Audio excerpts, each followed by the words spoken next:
as you can see, I've laid down the primer around the lines that I want it. And you can do this in any color. I used a self-etching primer on top of that adhesive promoter I showed you guys in the last video. Again, a recap.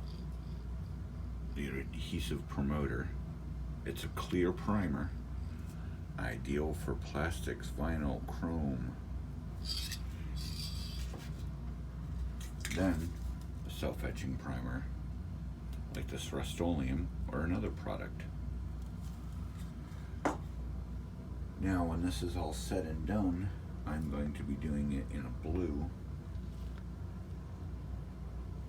PB3 Dodge paint.